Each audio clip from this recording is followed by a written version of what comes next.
taquipnea. ¿No es taquipnea? Sí, es taquipnea. El aumento de la respiración. Sí, se llama taquipnea. Taquicardia, aumento de la parte cardíaca. Taquipnea, nea, apneas, apnea. Sí, respiración, taquipnea. Sí, me acuerdo del término. Taquipnea, aumento de la frecuencia respiratoria. ¿Cuál es la frecuencia respiratoria normal? No,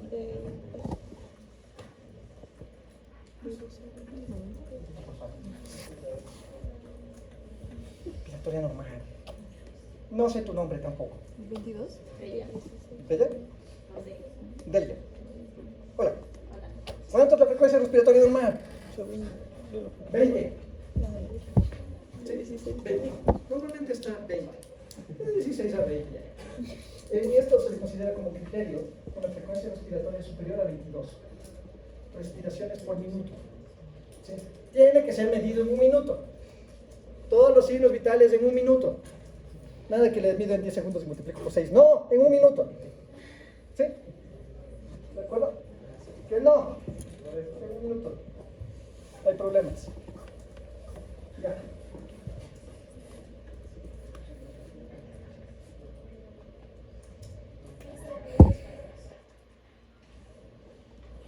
Sí, ya. Entonces, básicamente son esos. Y podríamos encontrar otros. Por ejemplo, ¿se acuerdan cuánto vivía el neutrófilo? Sí, 3 días. Entonces, ¿cómo estará el número de glóbulos blancos frente a una infección? Elevado. ¿Cuál es el número normal de glóbulos blancos? Un fármaco. Dime un fármaco. No. ¿Qué otras veces? Una fluoquinolona. ¿Cómo funcionan las fluoquinolonas?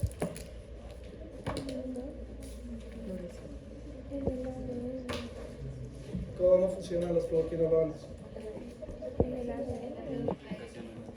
Inhiben la replicación del ADN, sí, actúan sobre la replicación del ADN. Ya. Entonces, el valor normal de glóbulos blancos podría ser hasta 10.000, más o menos. Podría ser, algunos libros dicen, bueno, es un rango, más o menos hasta 10.000. Si está sobre 10.000, yo estoy, o 10.000 o más, estoy hablando de que hay una leucocitosis, aumento del número de glóbulos blancos. ¿Sí? Y eso voy a encontrar también en esto. ¿Ya? Y sí, me toca conversarles sobre esto. Ya, vamos a hablar sobre eso. El problema es que no saben bioquímica todavía, y entonces ahí me hacen un problema. ¿Sí? Pero sin embargo, ¿te has cortado alguna vez? Sí. ¿Sale sangre? Sí. ¿Para? Compresión. ¿Se paró? ¿Desangrado? Sí. ¿Cómo paró sangrado? Compresión. ¿Y qué es la cascada de la coagulación? Háblanos sobre la cascada de la coagulación. Solo sé que ayuda para detener el sangrado. ¿Cómo funciona la cascada de la coagulación? ¿Cómo dejan de sangrar si se cortan un dedito? ¿Sí se han cortado un dedito? Supongo que las células sanguíneas se acumulan y entonces empiezan a agruparse así juntitos. ¿Cuáles células sanguíneas? Plaquetas. Sí. ¿Y quién les activa para que se coagulen? Deberían, o sea, no pueden estar todo el tiempo activados, si no se harían coágulos de todo lado. ¿Quién le activa las plaquetas para que se coagulen? Debería haber alguna activación.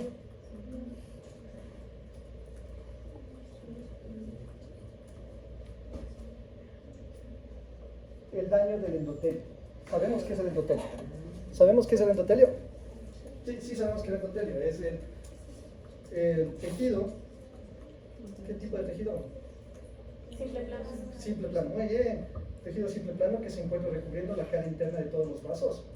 Sí es medio lógico que si es que se rompe ese tejido, se active la cascada de coagulación, porque eso indica que se va a salir la sangre. Sí, entonces sí es una buena idea que justo ahí esté el detonador de la cascada de la coagulación. Entonces cuando hay daño del endotelio, se activa la cascada de la coagulación. ¿Sí?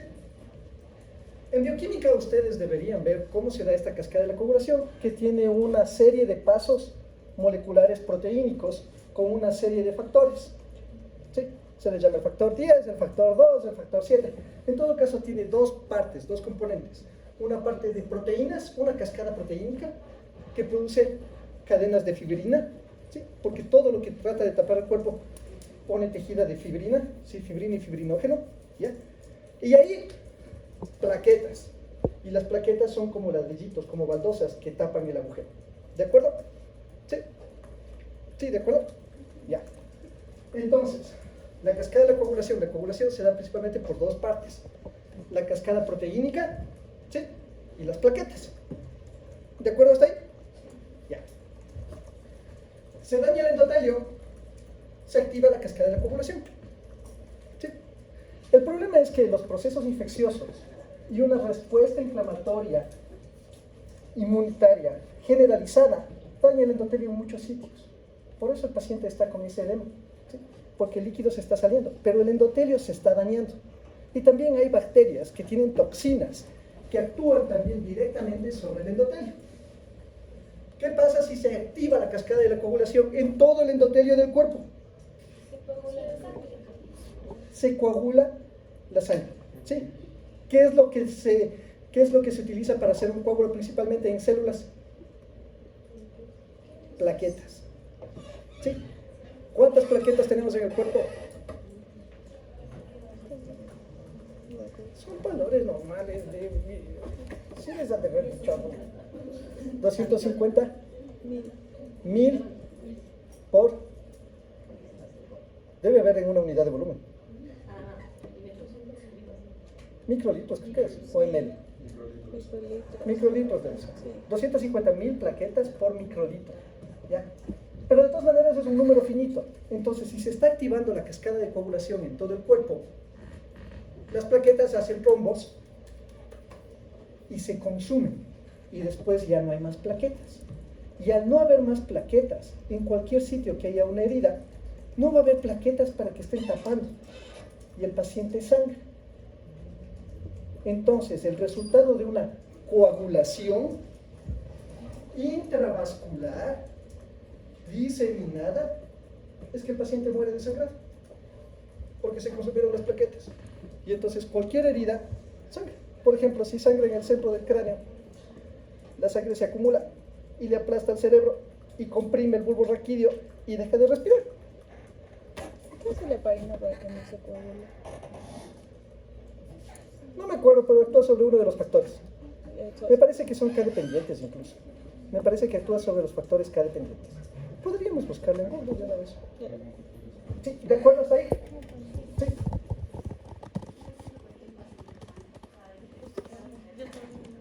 Porque se consumieron toditas las plaquetas. Te explico. Se activa el endotelio, ¿sí? Entonces se activa la cascada de la coagulación. Y en el interior de los vasos sanguíneos se forman trombos. ¿Sí? Aquí se vuelve un coágulo. ¿Por qué? Porque activó a todas las plaquetas y las plaquetas empiezan a unirse y se ponen los trombos en el interior de los vasos sanguíneos. Entonces, si después hay una cortadura, va a llegar algo de las proteínas, el fibrinógeno, pero no va a lograr taparle bien porque no hay plaquetas que le bloqueen ahí el sangrado y va a seguir sangrando. ¿Y por qué el paciente no muere si es que no sangra? ¿Cómo? Es que dice que se muere si se desangra. Pero no sé si... No se muere si se desangra, se muere por un sangrado. No necesita salirse los 5 litros de sangre, si no es suficiente que exista un sangrado en un sitio complicado como para que el paciente muera.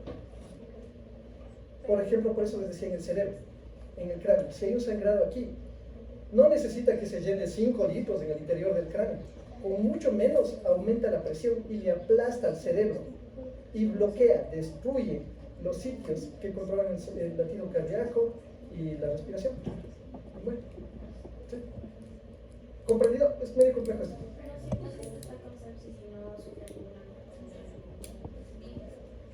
Siempre hay sangrados espontáneos. El cuerpo siempre está parando sitios de sangrado. ¿Alguna vez han comprado veneno para ratas? El veneno para ratas es un anticoagulante. ¿Ya? Y la rata muere por un sangrado interno, porque todo el tiempo se están rompiendo pequeños vasos y el cuerpo está parándolos. ¿Sí? No necesitan que lleguen y le corten. ¿Sí? No, o sea, lo que se refiere es que en algún punto va a haber de todas las plaquetas que ya ocuparon los diferentes huequitos para recién se tape. Que formaron coágulos en todo el cuerpo. Entonces ahí se va a romper uno y ya no va a haber más plaquetas. Ya no van a haber más plaquetas. Exacto, ya no hay más plaquetas. Lo que ocasiona es un consumo de plaquetas, porque ya hizo un coágulo por acá. Y entonces cuando necesito que pare por acá, empieza a sangrar. Pero si el endotelio ya se daña y como que se empiezan a generar esos trombos, ¿no podría complicar antes como el hecho de que tenga tantos trombos antes de que empiece a sangrar? Un montón de cosas le va a complicar. Acuérdate que está con presión baja también y entonces va a dar falla renal. Y entonces aparte de lo que está con un edema generalizado, el riñón va a estar fallando. Y eso también le puede matar porque el riñón se encarga de funcionar con el pH. Entonces va a haber un desequilibrio en el pH. ¿Sí? Entonces el paciente está con un daño en todos los órganos. Va a haber un montón de cosas que le pueden matar. Por eso sepsis dice estado que pone en riesgo la vida del paciente. Porque se está dañando un montón de cosas. Miren, el riñón está fallando, el hígado está fallando, el corazón con lo que está a toda velocidad también puede tener falla de bomba. Hay coagulación intravascular diseminada. ¿Sí? Entonces, o falla el corazón, o falla el hígado, o falla el riñón por ahí, o se muere desangrado por un sangrado en la región del sistema nervioso central. ¿Sí? ¿De acuerdo? Ya. Y estos son los criterios SOFA. Se le considera que sepsis se está presente si tiene al menos 2 de estos criterios, 2 o 3 presentes, igual de 2 a 3 presentes. No necesita tener todito para que nos demos cuenta que ya tiene sepsis. Bastan 2 o 3 y entonces decimos tiene sepsis. ¿Sí? Todos esos son los. Sí, todo eso confirma los. Que son fiebre, ¿sí? Problemas de cardiopatía, falla de riñón, falla de hígado, falla de riñón, coagulación intravascular diseminada, lo que ya les expliqué. Petequias, ¿qué son pequeñas? ¿Qué es petequias? Pequeños moretones en la piel. Sí. ¿Qué es? Porque el endotelio se daña y hay pequeños sangrados. O sea, pero supongo que debe haber alguno que tiene que estar entre esos tres, porque si tiene fiebre, no sé, falla del hígado y o sea, hay respiración acelerada, podría ser otra cosa. ¿O no? Puede ser un sistema de respuesta inflamatoria sistémica. Pero si encuentras que está una infección, entonces ya sabemos que es una sepsis. O sea, dos o tres de esos más infección. Sí, más un foco infeccioso. Tiene que haber un foco infeccioso. ¿Sí? ¿De acuerdo? ¿Qué más? Está lo de la conciencia alterada con la escala de Glasgow. Que eso sí les voy a mandar, que busquen mi idea de que se trata la escala de Glasgow y voy a preguntar la siguiente clase. Qué bonito. La escala de coma de Glasgow. Sí. Escala de coma de Glasgow. Y es tiempo de que ustedes escuchen sobre la escala de coma de Glasgow. Ya en este momento creo que es una buena idea. Sí, primero. Sí, ¿no? La escala de coma de Glasgow, ¿no? ¿No entendió, Manuel? Entonces es la primera vez que se enfrentan a la escala de coma de Glasgow. Qué divertido para mí. Una pregunta. Busquen, ¿qué? ¿Qué es lo que ¿Qué es lo que infecta? Cualquier bacteria. cualquier? Cualquier bacteria puede producir. ¿Quién era una? No, o sea, no puede ser cualquier bacteria, pero hoy vamos a hablar de eso. O sea, pero tiene que ser una bacteria que está viajando por el torrente sanguíneo. No necesariamente. Una cosa es sepsis, otra cosa es septicemia. Acuérdense que la sangre es un tejido, ¿sí? Puede haber infección de ese tejido, pero no necesariamente. La bacteria puede estar en un hueso o puede estar en el sistema nervioso central. No es necesario que esté presente en la circulación sanguínea. O sea, tampoco tiene que estar presente en todo el cuerpo, simplemente es una reacción que se da en todo el cuerpo por una zona infectada. O sea, tus pies pueden estar completamente bien, fantásticos, pero hay una neumonía que está ocasionando que se acumule 1 litro de pus en el pulmón. Entonces no es necesario que esté en todo. Esto aquí ya activa todo como para que te des. Las bacterias aprovechan. No las bacterias aprovechan. El cuerpo está tratando de defenderse y la respuesta inmunitaria está disregulada. ¿Sí? ¿De acuerdo? ¿Hasta ahí comprendido? Se acabó la introducción. Ahora sí vamos a estafilococos. Bacterias en la sangre. ¿Sí? ¿De acuerdo? ¿Bien esos conceptos? Sí. Una cosa es sepsis, una cosa es septicemia. ¿Sí? Ya. Estafilococos, ahí están los estafilococos. ¿Sí? Qué bonitos. Ya, esto es lo que necesitamos saber al final de esta clase. ¿Cómo están clasificados? Van a tener factores de virulencia. Ya tienen que saber sus factores de virulencia. Siempre pregunto los factores de virulencia, es súper divertido para mí. ¿Qué enfermedades produce el estafilococo? ¿Ya? Y los estafilococos. Y que entiendan de qué se trata el estafilococo resistente a la meticilina. Porque ya está hecho un problema. Se les dice estafilococos porque parecen racimos de uvas. ¿Sí? Entonces son cocos gram positivos, crecen en condiciones aerobias y anaerobias, y miren, soportan altas concentraciones de sal, ¿sí? Superior al 10% de sal. En el ser humano está en la piel, ¿sí? Y en las mucosas, ¿de acuerdo?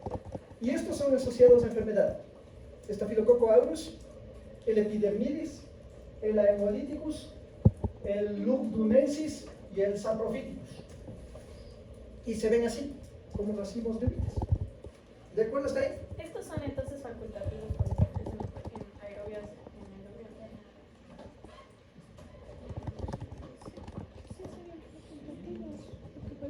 ¿Son aerobios o anaerobios? ¿Pero por qué no puse la palabra facultativa? No lo sé. Yo diría que pueden vivir en oxígeno y sin oxígeno. ¿Ya? Pero no el mismo. Pero no la misma especie. No sé, pueden revisar si son facultativos. Revisemos si son facultativos. ¿Qué pasa que sí? Muy probablemente son facultativos. Ustedes ya. Ustedes, bueno, están empezando, pero ¿han escuchado son facultativos o no? Yo creo que sí son facultativos, pero no son estrictamente facultativos. También el hecho de que pueden estar tanto con condiciones de aire o sin condiciones de aire. Son facultativos. Sí, creo que son facultativos. Sí, son facultativos. Ya, bueno, son facultativos entonces. Ya, miren. Para diferenciar un estafilococo de un estreptococo, sin tener microscopio y que se le vea perfecto que el uno es cadenita y el otro es racimo, porque a veces también ustedes hacen la placa gráfica y no sale tan bonito como la imagen, sino que sale todo un disparate, se utiliza la prueba de la catalasa. ¿Sí? ¿Qué hace la catalasa? Transforma el peróxido de hidrógeno, la agua oxigenada, en agua y oxígeno. ¿Sí? ¿De acuerdo? Y de esa manera puedo diferenciar si son estreptococos o estafilococos, dependiendo si tienen o no esta enzima. ¿Bien? Y también, una vez que ya estoy hablando sobre específicamente los estafilococos, puedo diferenciarles por especies, sobre todo el Staphylococcus aureus, tiene la capacidad de coagular el plasma. ¿Se acuerdan que en el plasma había proteínas de la cascada de la coagulación? ¿Sí? El Staphylococcus aureus tiene la capacidad de activar la cascada de la coagulación y que se coagulen. Y entonces forma un coque. ¿De acuerdo? Y así puedo diferenciar si es que es un aureus, de un epidermidis, un hemolíticus, un lugdunensis o un saprophyticus. Si es negativo puede ser cualquiera de esos. Si es positivo, ya sé que es el aureus. Ahí está. Sí, miren. Entonces, el estafilococo puede tener todas estas proteínas. Y es más, no solo que les tiene en la membrana ni en la pared, les secreta, les bota. ¿Ya? Entonces va a tener proteínas de superficie, coagulasa, la proteína A, una proteína para pegarse a la elastina, una proteína para pegarse al colágeno, por eso puede sobrevivir sobre tejidos, una proteína para pegarse a la fibronectina, tiene este clumping factor también, que le permite unirse a ciertas células, y tiene estas sustancias que puede botar. ¿Ya? Entonces tiene una enterotoxina B que libera, ¿ya? Bota este producto. Tiene una toxina que se llama la toxina del shock tóxico tipo 1 y una alfa toxina. Y produce biopelículas, ¿ya? Que le permite unirse a tejidos y tejidos extraños. ¿Qué es esta biopelícula? Básicamente llega y construye un condominio. Y entonces puede estar en la parte interna de una superficie de material no animado y que el antibiótico no le pegue, porque no pasa por la puerta. ¿De acuerdo? Ya. Vamos ahí. Y entonces, miren, hay unos que se llaman superantígenos, que van a ser justo estas enterotoxinas. Hay 18 tipos de enterotoxinas, de la A a la R. ¿Ya? La toxina del shock tóxico también se le denomina superantígeno. Y las toxinas exfoliativas, como la ETA, ¿sí? Exfoliativa toxina A, o la ETB, exfoliativa toxina B. ¿De acuerdo? Esto se les considera que son superantígenos. ¿Ya? Y tiene estas otras cosas, citocinas, alfa, beta, gamma, delta, leucocidina y el pattern Valentine. ¿Ya? Entonces la leucocidina y la leucocidina pattern Valentine lisa a través de formar poros en la membrana usando inestabilidad osmótica. Está asociada a infecciones cutáneas graves presentes en todas las cepas de Staphylococcus meticilina resistente, aureus, comunitaria y solo 5 de la hospitalaria. ¿Ya? Como si tuviera su propia penicilina, pero contra células humanas. La pattern Valentine hace poros en las células humanas y les destruye a las células humanas. ¿De acuerdo? Ya. Las exfoliativas destruyen las desmogleína 1. ¿Sí? La ETA es termoestable, está localizada en un bacteriófago, y la B es termolábil, localizada en un plásmido. ¿A qué se refiere con termoestable? Si aumenta la temperatura, la toxina no se altera. Termolábil. Si aumenta la temperatura, la toxina desaparece, se destruye. ¿Sí? Se altera la estructura tridimensional y ya no funciona. Y la enterotoxinas está asociada a intoxicación alimentaria por estafilococos pseudomembranosos y producen enterocolitis. ¿Ya? Entonces, hablemos un poco de los superanticuerpos. ¿Se acuerdan cuando la célula T se ponía ahí a conversar con la célula presentadora de antígenos? ¿Sí? Entonces, lo que sucede normalmente es que la célula presentadora de antígenos le presenta un antígeno a la célula T. Y empieza todo el proceso ¿no es cierto? La célula T, va donde la B, pero va así nomás. Oh, la célula B, mira lo que nos trae. ¿Todo bien? Pero, cuando hay un superantígeno, es como si la célula dendrítica le dijera a la célula T, ¡mira la célula T, la célula T, la célula T, voy donde la célula T! Y ocasiona una respuesta inflamatoria desregulada masiva. ¿Sí? Se activa en forma masiva, logra activar en forma masiva. Y eso puede ocasionar un cuadro de sepsis. ¿Sí? Por eso se les denomina superantígenos. Ocasiona una respuesta muy elevada. Y ahí estamos, la toxina exfoliativa A, las enterotoxinas y la toxina 1 del síndrome de shock tóxico. Ya hablamos de estas. ¿Sí? Tiene coagulasa, que convierte el fibrinógeno en fibrina, y aluronidasa destruye el ácido hialurónico, por eso se llama ácido hialuronidasa. Y el ácido hialurónico es componente estructural de las células humanas. Fibrinolicina disuelve los coágulos de fibrina. Esto es relevante en algunos casos. Tiene aplicaciones clínicas. Lipasa destruye los lípidos, es decir, las membranas de la célula. Y las nucleasas destruye el ADN. Entonces tiene un montón de enzimas para comerse a las células humanas, ¿sí? Como para digerir a las células humanas. Ahora sí vamos con enfermedades. Este es el Staphylococcus aureus y puede ocasionar el síndrome de piel escaldada o enfermedad de Richter. Está dado por la toxina exfoliativa A y la toxina exfoliativa B. Se presenta en lactantes y presenta este síndrome de Nikolsky positivo y da un impético ampolloso. ¿Alguien puede buscar qué es el signo de Nikolsky positivo? En Wikipedia nomás. Es el hallazgo en la piel causado por una infección por estafilococos en la cual las capas superficiales de la piel se desprenden de las capas superiores al colisionarlas con la presión de la piel. Entonces ustedes llegan y le tapan al paciente y le sacan la piel. ¿Cómo cuando te quemas? Ampolloso, sí, impético ampolloso. ¿Por qué? Porque esta enterotoxina logra destruir las desmogleína 1, que es la que pega a las células, y entonces usted le topan y se sale. Y si se sale, eso puede infectarse. Inflamatorio, pone en riesgo la vida del paciente. ¿De acuerdo? Desmogleína 1. Desmogleína 1, sí.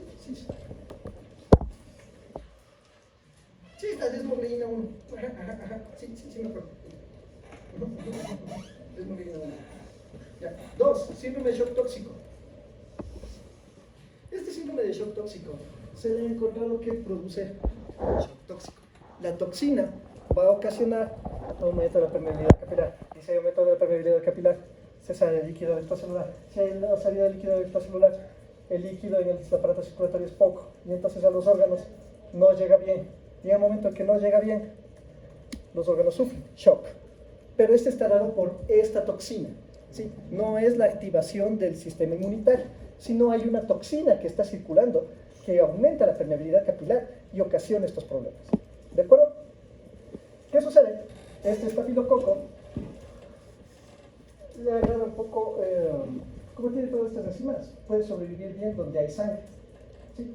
Es una buena fuente de nutrientes para él. ¿Y dónde vivía? En la piel, ¿no es cierto? Entonces se le ha relacionado con el uso de tapones menstruales, porque se topa el tapón menstrual, se coloca y en el momento el tapón menstrual absorbe sangre, el estafilococo crece suficiente como para producir la toxina y esta toxina se libera y produce la enfermedad. ¿Sí? Bueno, ¿qué más? Y también en heridas, ciertas heridas colonizadas puede ser ocasional con esto. Staphylococcus aureus también puede ocasionar impetigo, ¿sí? Que son estas pústulas alrededor de la región bucal, foliculitis y foliculosis, ¿sí? Alrededor de los folículos. ¿Cómo sobrevive sin oxígeno? Entonces puede meterse a la raíz del cabello o del pelo y entonces del folículo piloso y ahí crecer y producir un absceso, foliculitis y foliculosis. Y también dar ciertos abscesos que producen carbuco o antrax, que son abscesos en las partes blandas por debajo de la primera capa de la piel.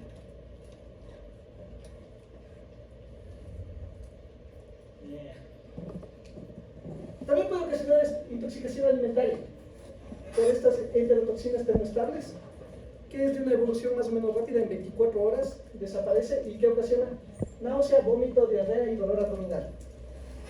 ¿Sí? Adivinen por qué, por consumir qué alimento. Más o menos por ahí. ¿Sí? Jamones curados. ¿Por qué? ¿Cómo se cura un jamón? Para que no se dañe. Se le pone sal a la maldita sea y estos sobreviven concentraciones elevadas de sal. ¿Y cómo le ponen la sal? ¿Y en la mano quién vive? Estafilococos. ¿Sí? Y entonces están haciendo un medio de cultivo como para que solo el estafilococo sobreviva. Entonces el estafilococo, y claro, es el sitio perfecto para que solo él sobreviva. Si solo él sobrevive, puede llegar a tal punto que produce la toxina, ¿sí? Toxinas termoestables, es decir, ustedes cogen el jamoncito y luego le refríen, le ponen ni sé qué cositas y todo, pero la toxina no se destruye. Y al comer produce náusea, vómito, diarrea y dolor abdominal. ¿Sí? Staphylococcus aureus puede llegar a los pulmones e infectar los pulmones. ¿Sí? Hay neumonía por eso. Y otras enfermedades también por Staphylococcus aureus y aureus. Si se mete en huesos puede ocasionar osteomielitis, que no es extraño, por ejemplo, en fracturas expuestas. ¿Sí? ¿Qué es una fractura expuesta? La que ha roto también la piel. Y entonces, ¿qué hay en la piel? Staphylococcus. Y si entra en contacto con el hueso, se aquí me meto. ¿Ya? ¿Cuál es el problema de una osteomielitis? Los antibióticos no llegan bien al hueso. Entonces necesita a veces tratamientos de hasta 6 meses de antibióticos para que esto se cure. Bacteremia, las bacterias pueden llegar a la sangre. Endocarditis puede llegar a la parte interna del corazón. Infecciones de catéteres, ¿se acuerdan que hacía biofilms? Puede pegarse a tubos que necesitamos colocar en el interior del cuerpo, ¿sí? Por ejemplo, vías centrales, tubos torácicos, sondas. Infecciones de heridas, infecciones del tracto urinario, también puede subirse por la uretra. ¿De acuerdo? Diagnóstico, no es tan complicado hacer el diagnóstico. Generalmente una tinción Gram ya me permite ver eso y ya sé que estoy frente a un estafilococo. Y hay una serie de pruebas moleculares que me permiten identificar la especie. ¿Hay cómo cultivarle? Normalmente el agar sangre funciona bastante bien para esto. Agar sangre humana, pero... Ahora sí saben cómo hacemos el agar sangre humana en el laboratorio. Le sacamos sangre a ellos. Sí, los estudiantes de maestría normalmente nos donan muy comedidamente la sangre y en función a eso se hacen los agares. Ya pasará. Y también hay como detección por anticuerpos y la reacción de la cadena de la polimerasa.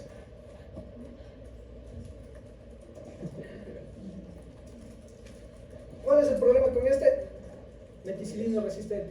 Tiene alta resistencia a la penicilina. ¿Qué le da la resistencia a la penicilina? Justo a esta mutación maldita. ¿Sí? ¿Se acuerdan de las PDP que unieron los aminoácidos? Ya ven que para eso era todo lo que vimos antes.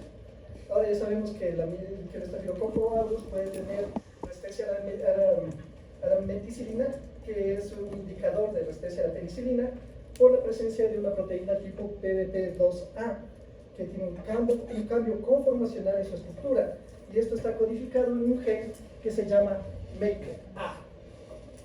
¿Sí? Y le da resistencia a todos los beta-lactantes, todos los antibióticos que tienen ese anillo cuadradito, ¿sí? Que es un beta-lactámico, puede tener esto. Y también tiene resistencia a la vancomicina. Puede haber resistencia a la vancomicina. Recapitulando.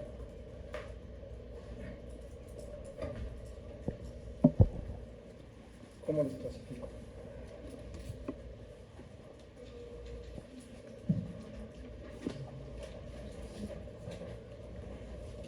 ¿Cómo los clasifico? ¿Cómo los clasifico?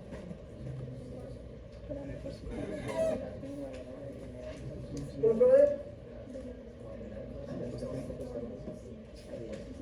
De la coagulasa para Staphylococcus es coagulasa. Eso me permite saber si es que es el aureus o es algo que no es el aureus, puede ser cualquiera de estas otras. La catalasa me permite ver si es que es de estafilococo o estreptococo, que es cosa diferente. Ya vamos a hablar de eso. Factores de virulencia, dime 3.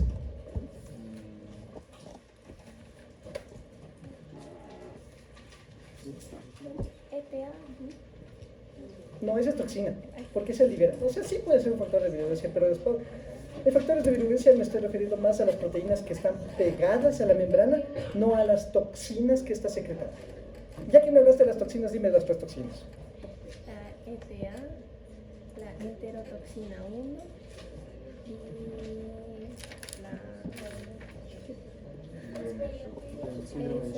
La TSST, toxina del shock tóxico. ¿Sí? ¿De acuerdo? Ya. ¿Y factores de virulencia? La proteína Otro. Las coagulasas. ¿Qué más? proteína. la capa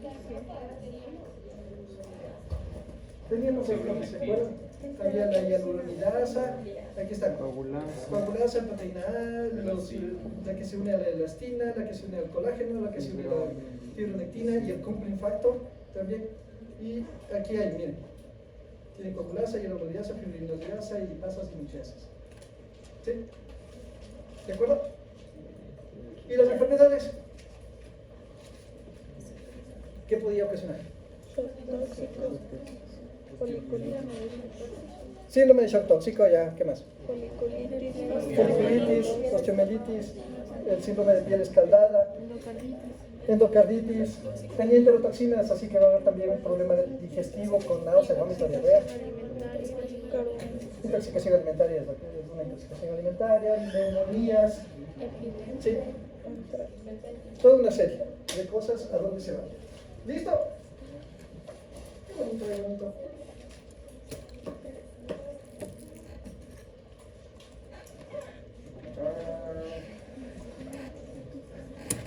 ¡Ganamos estafilococos!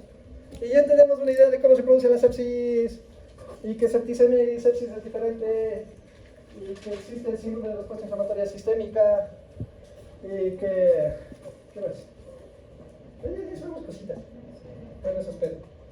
¿Sí? Vamos ahora con estafilococos. Ya vimos estafilococos, nos toca ver estafilococos.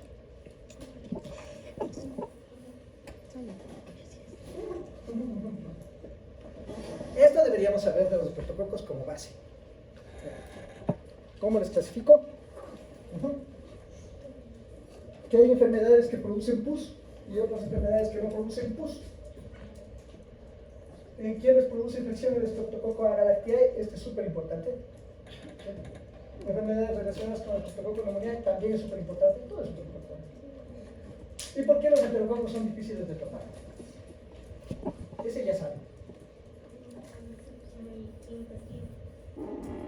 Sí, pero no, tiene otra característica. Sí. Ayer, no, anterior.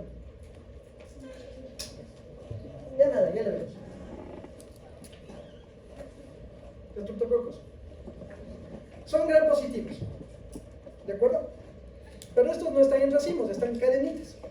¿Sí ven que está así todo largado? Está en cadenitas. Aquí sí está bonito, son anaerobios facultativos. ¿Ya? Algunos para su crecimiento van a necesitar CO2. ¿Ya? ¿Cómo se llama cuando necesitan CO2? Capnofílico.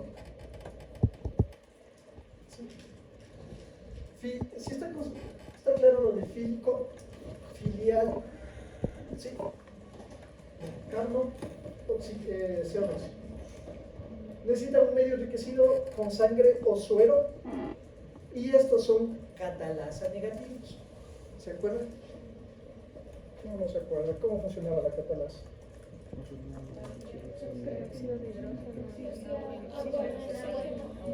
Actúa sobre el peróxido de hidrógeno y transforma eso en una molécula de agua y una de oxígeno. ¿Sí? ¿De acuerdo? Y entonces, los que sí tienen catalasa son los estafilococos. Los que no tienen son los estreptococos. Entonces, cojo una colonia, le pongo agua oxigenada y donde hace burbujitas está liberando oxígeno. Entonces, eso es un estafilococo. Si no libera oxígeno, no tiene. Entonces, no tiene catalasa, debe ser un estreptococo. ¿Comprendido? Ahora, bioquímicamente, ¿cómo les clasifico? En función si logran o no comerse la hemoglobina. ¿Dónde hay hemoglobina? En la sangre, en el interior de los glóbulos rojos. ¿Sí? ¿Cómo está conformada la hemoglobina? Tampoco saben bioquímica. 4 grupos de M. Está un grupo M aquí, un grupo M aquí, un grupo M aquí y un grupo M acá. Y en el medio, un átomo de hierro. ¿Sí? Está así, grupo M, grupo M, grupo M, grupo M, y en el medio le tienen un átomo de hierro. ¿Sí? Y de ahí tiene una estructura por acá. ¿De acuerdo? ¿Sí? Ya. El metabolismo de la hemoglobina tiene un montón de pasos, con un montón de nombres bonitos, porque está la biliverdina, la estercobilina, el urobilinógeno, que se van degradando a partir de este grupo M de la hemoglobina. Para hacerles súper sencillo y que ustedes entiendan, dado que todavía no han recibido bioquímica, ¿alguna vez les han dado un golpe, así un moretón? Se les ha hecho ya está bien. ¿Alguna vez han tenido un moretón? Cambia de color. ¿Sí? ¿Qué está pasando? ¿Por qué cambia de color? La hemoglobina presente ahí está siendo metabolizada y entonces se va degradando. Y dependiendo de cómo vaya degradándose esa hemoglobina, tiene diferentes tonalidades. Empieza entre violeta, ¿sí? Después se vuelve medio verdoso, amarillento y finalmente desaparece. ¿Sí? ¿De acuerdo? Ya.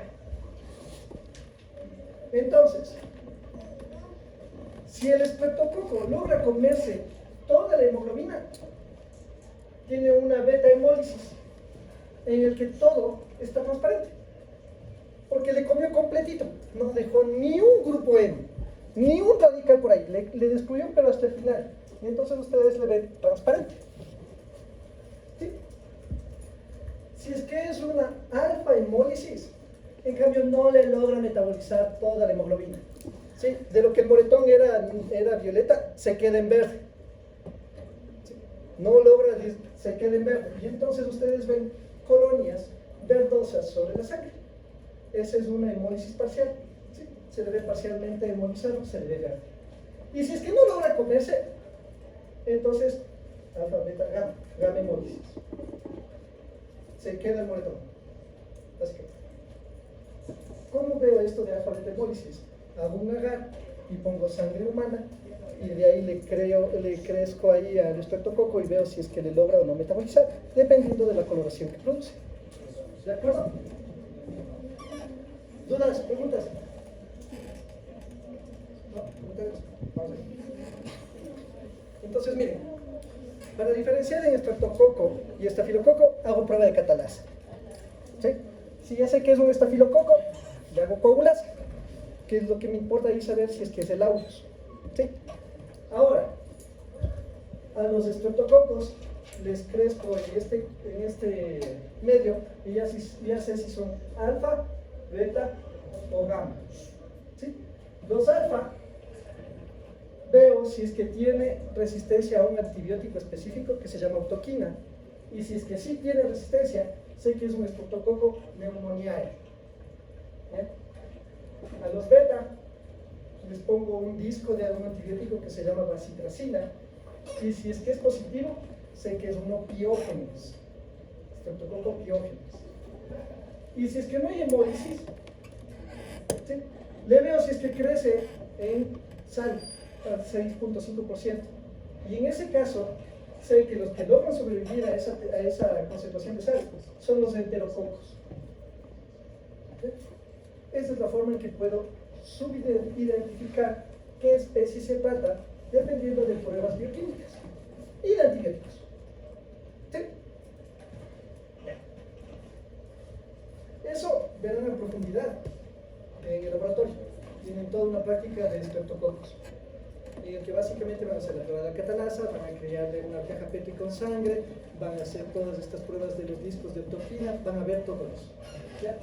También hay esta otra forma de clasificar en grupos beta hemolíticos, alfa hemolíticos y los grupos A, B, C, F y G. ¿Sí?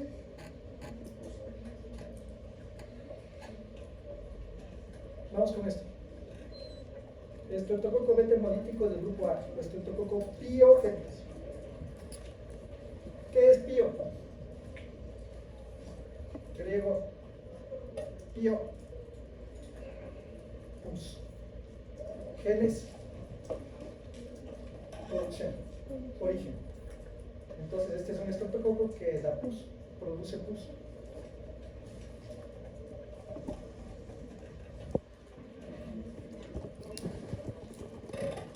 Estreptococo beta hemolítico del grupo A. Sí, estreptococo Piógenes. ¿Cuál es el problema de esto? Tiene un grave problema porque ocasiona un montón de enfermedades, un montón de problemas. ¿Sí? Sobre todo esto, tiene una proteína M. ¿Sí? Esta proteína M va a ocasionar fiebre reumática. Ya vamos a hablar de eso. Tiene una proteína F y un ácido lipoteicoico que le permite la adhesión. Y la cápsula tiene ácido hialurónico, igualita a la del ser humano. ¿Sí? Es exactamente igual a la del ser humano, indistinguible del hospedador. Aparte de eso, puede botar otras sustancias extracelulares, que son endotoxinasas, endotoxinas pirogénicas.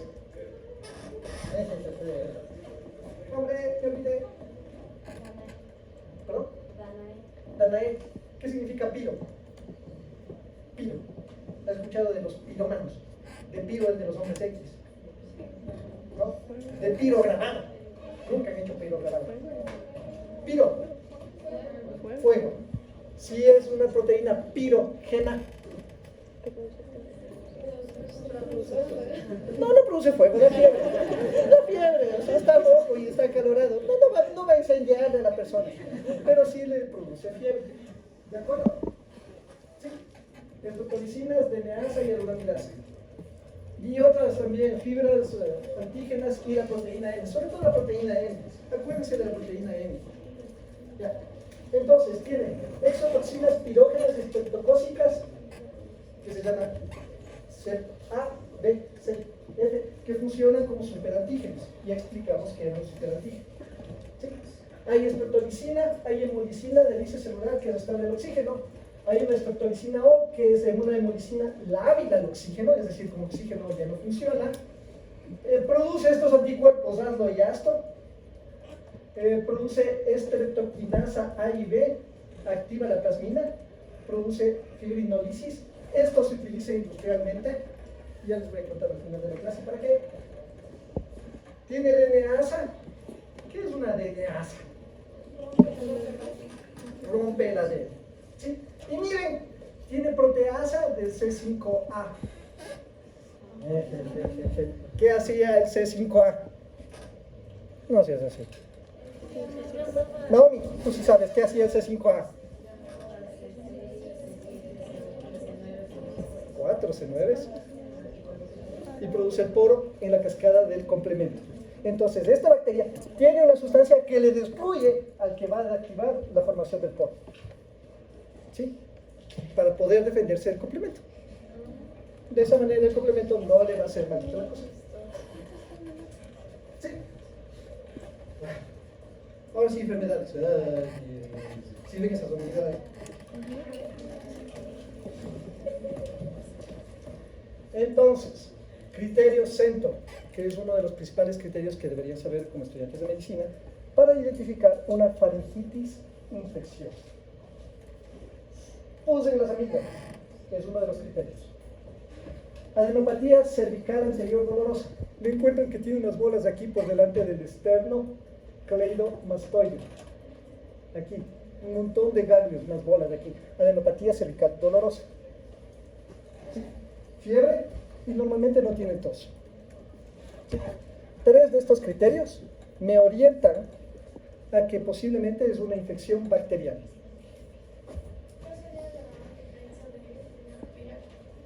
No tiene 3 de estos criterios. Presencia de tos. ¿Ya? No hay los ganglios aquí. ¿Ya? Y puede tener amígdalas purulentas y fiebre. ¿Sí? ¿De acuerdo? Ya. Pero si cumple estos 4 criterios, o al menos 3 de estos 4 criterios, yo pienso que es bacteriano. ¿Sí?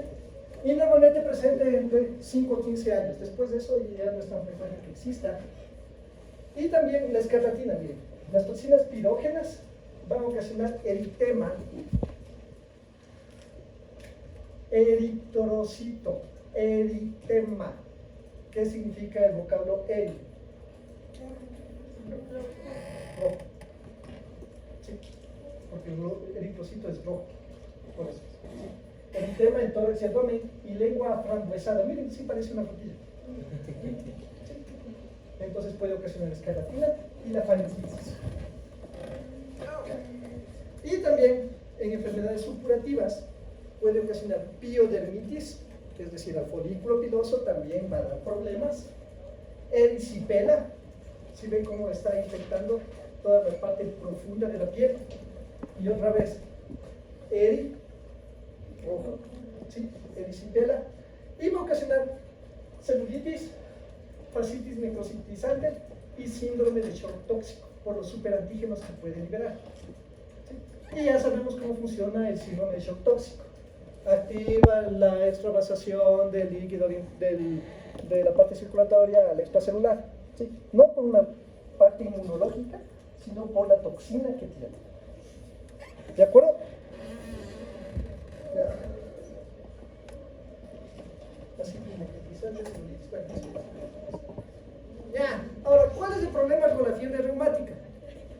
Este tiene, primero, ácido hialurónico igualito al ser humano. Y la proteína M también es igualita a la del ser humano. Por alguna maldita razón. Esta proteína M es igualita a la que está presente en las válvulas cardíacas. Entonces, el paciente sufre de una faringitis. ¿Ya? Está con la faringitis. ¿Qué hace el cuerpo? Se defiende. ¿Cómo se defiende? Va al macrófago. Y el macrófago llama a todos y llega a la célula dendrítica. Y a esta bacteria le coge justo la proteína M.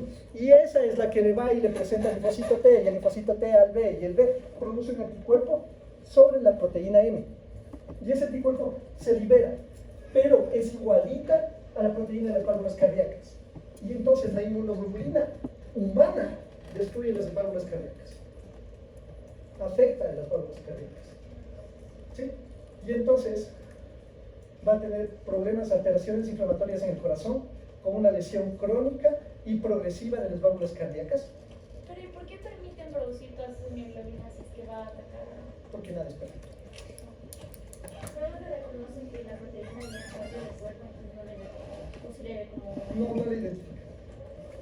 No. El antígeno se pega a la válvula cardíaca y el que le reconoce es el macrófago y dice esto está opsonizado y le ataca y produce inflamación y destrucción de las células que están en las válvulas cardíacas. El cuerpo no logra identificar que es una proteína autoinmunitaria. ¿Ya? Y también ocasiona artritis migratoria, que es esto.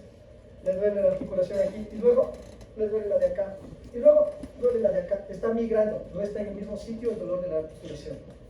Hay nódulos subcutáneos, se acumulan en nódulos subcutáneos y también hay daño neurológico, una corea de Sydenham. revisar qué significa la correa de Sindel.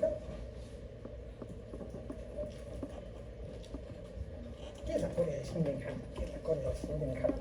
Movimiento de las manos, brazos, hombros, cara, piernas, bueno, todo eso.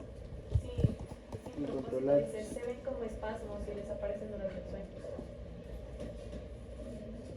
Pero todos tenemos espasmos en algún momento, o es cuando estamos despiertos. Todo el tiempo despierto. Y cuando duerme desaparece. Correa de Sindel. Movimientos involuntarios, generalizados, que desaparecen durante el sueño. ¿Sí? ¿De acuerdo? Ya. ¿Cuál es el problema? También destruye el riñón. ¿Cómo destruye el riñón? Las inmunoglobulinas son una proteína grandota. Y si se pega al anticuerpo, ya se hace una proteína más grandota. ¿Sí? Y el riñón funciona más bien como un sedazo.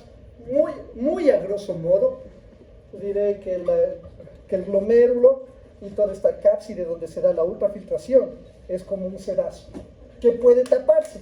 Si llegan las proteínas ahí, estas inmunoglobulinas pueden tapar el riñón y ocasionan insuficiencia renal. ¿Sí?